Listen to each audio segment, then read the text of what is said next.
We learned how to add radicals because they had the same radicals. You can add the coefficients. We learned how to multiply radicals. Now we're going to learn how to divide radicals. Biggest thing, illegal to have this in denominator.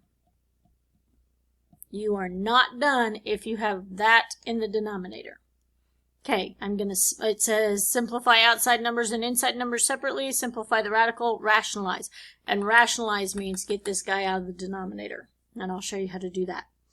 Split, square root of 3, square root of 16. Square root of 3 is prime.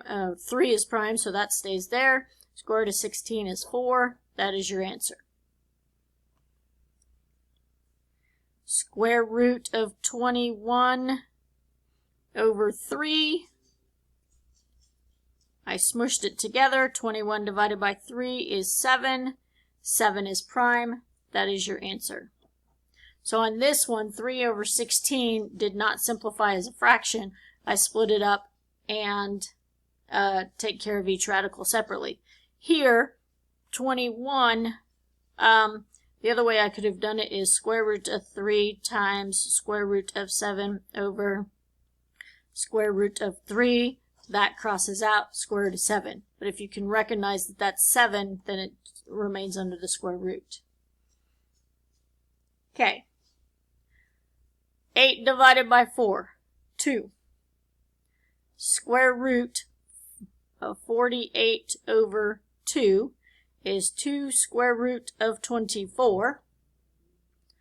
I'm going to think of a perfect square, which is 4, and square root of 6. Square root of 24 became square root of 4 times square root of 6.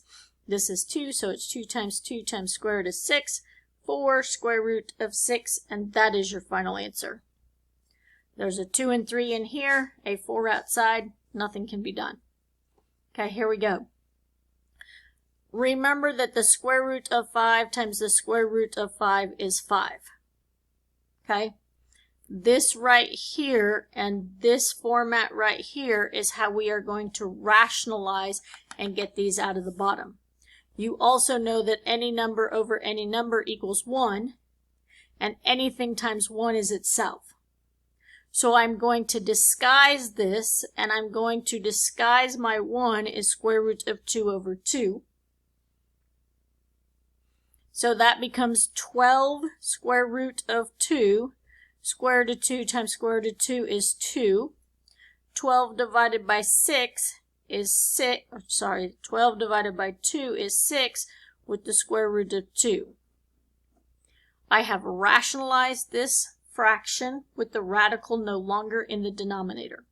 You leave him in the denominator, he's not allowed. So this one is square root of 3 times square root of 7.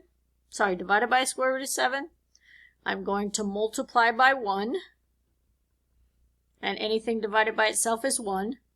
Square root of 7 times square root of 7 is 7. Square root of 3 is prime, square root of 7 is prime, so square root of 21.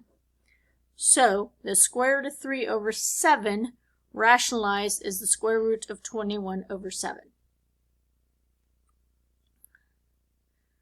5 is prime, 11 is prime, multiply by a disguised 1, because anything times itself is 1. Square root of 11 times square root of 11 is 11. Prime and prime, square root of 55.